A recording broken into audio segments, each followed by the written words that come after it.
Cigarette এটা মুসলমানদের জন্য হারাম হারাম হারাম। কোন মানুষ বলতে পারে না যে সিগারেট হালাল, কোন মানুষের পক্ষে বলা সম্ভব না। যারা বলেছে এটা মাকরু তারা ভুলের মধ্যে আছে, তারা একেবারে তারা পরিপূর্ণভাবে তারা ভুলের মধ্যে আছে। জিনিসটা হারাম হারাম হারামের মধ্যে কোনো সন্দেহ নাই। কারণ এই জিনিস খাওয়ার আগে বিসমিল্লাহ বলা যায় না, খাওয়ার পরে আলহামদুলিল্লাহ বলা যায় না। এটা প্রচন্ড দুর্গন্ধময়। এর মধ্যে জাহান্নামের 3টি উপাদান আছে, এর মধ্যে জাহান্নামের আগুন আছে, এর মধ্যে জাহান্নামের ধোঁয়া আছে এবং এই জাহান্নামের দুর্গন্ধ আছে। কয়টা উপাদান আছে জাহান্নামের? জাহান্নামের 3টা উপাদান এর মধ্যে আছে। এটা কোনো মানুষের সামনে খাওয়া যায় না, ভালো মানুষের সামনে খাওয়া যায় না, পিতা মাতার সামনে খাওয়া যায় না, আলেম ওলামার সামনে খাওয়া যায় না, মসজিদে গিয়ে খাওয়া যায় না, টয়লেটে গিয়ে কেবলমাত্র খাওয়া যায়। কত নিকৃষ্ট এগুলো মুসলমানদের মুখে কিভাবে উঠে? এখানে যারা আছেন এখন শপথ করে বলবেন এই যে সিগারেট বা ইত্তকার আপনারা গ্রহণ করবেন না, হাত তুলে বলেন। অনেকে ভয়ে আছে, এতদিন খাইলাম এখন কি এটা ছাড়িয়ে দেবো। বলুন না, হিম্মত করুন, আল্লাহ তাআলা শক্তি দেওয়ার মালিক। বলুন আল্লাহ আর এটা কখনোই স্পর্শ করবো না। বলতে পারবেন তো নাকি? এটা বলুন, আল্লাহ সুবহানাহু ওয়া তাআলা যেন আপনাদের জন্য সহজ করে দেন।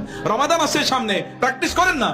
এই যে সামনে রমাদান আসছে, এখন আমি অনেককে বলবো 2 নম্বর যে কাজটি, প্রিয় ভাইরা, বহু জিনিস যে আমরা এই যে ওলামায়ে কেরামরা আছেন, এই যে জামা আছে না, এই টুপি, এই যে দাড়ি, এই যে জামা, এগুলোর কারণে বহু হারাম কাজ থেকে আল্লাহ তাআলা আমাদেরকে আল্লাহ রক্ষা করেন নিজের হাতে। কিভাবে রক্ষা করেন জানেন?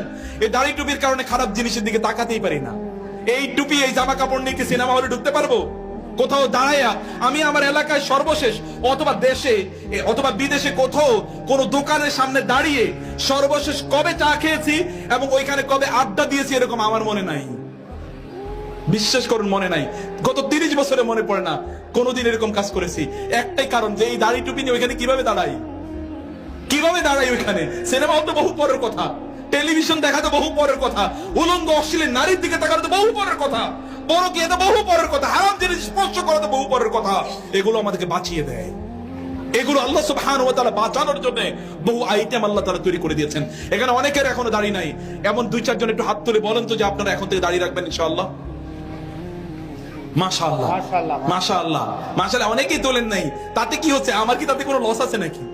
আমাদের কাজ হচ্ছে এই যে আমার শাহিদ ভাই এবং ওই যে ওলামায়ে কেরাম, আমাদের কাজ হচ্ছে দিনের কথা বলে যাওয়া।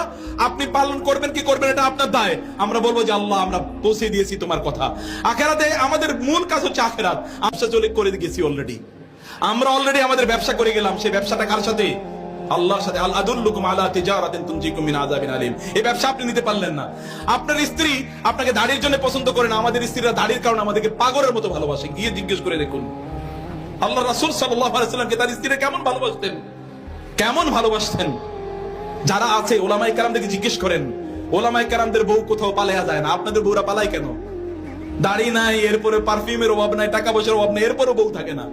কারণ কি? কারণ বুঝেন নাই? সেখানে আল্লাহ সুবহানাহু ওয়া তাআলা কি দিয়েছেন? সেখানে আল্লাহ সুবহানাহু ওয়া তাআলা সেখানে শান্তি দিয়েছেন, প্রশান্তি দিয়েছেন। গিয়ে দেখবেন ওইখানে এই রুমের আওয়াজ ওই রুমে চলে যায় না। গিয়ে দেখবেন। আর আপনাদের আওয়াজ তো বাজার থেকে শোনা যায়, আপনাদের বাসার আওয়াজ তো বাজার থেকে শোনা যায়। প্রিয় ভাইরা, এটা করবেন। তাওহীদ পূর্ণ জীবন যাপন করুন, শিরক থেকে নিজেকে রক্ষা করুন, শিরক থেকে নিজেকে বাঁচান। ইবাদত হবে কার? কেবল আল্লাহর। দোয়া হবে, প্রার্থনা হবে কার? মান্নত হবে কার নামে? কোন ব্যক্তি যদি আল্লাহ ছাড়া অন্য কারো নামে মান্নত করে, অমুক বাবা তমুক বাবা, তাহলে ওই ব্যক্তি ফাকাদ আশরাকা, সে ব্যক্তি শিরক করলো। আর যেই ব্যক্তি আল্লাহর সাথে শিরক করে, ফাকাদ হারামাল্লাহু আলাইহিল জান্নাহ ওয়া মাওয়াহুন নার, আল্লাহ তাআলা তার জন্য জান্নাতকে হারাম করে দেন এবং তার জন্য জাহান্নামকে চিরস্থায়ী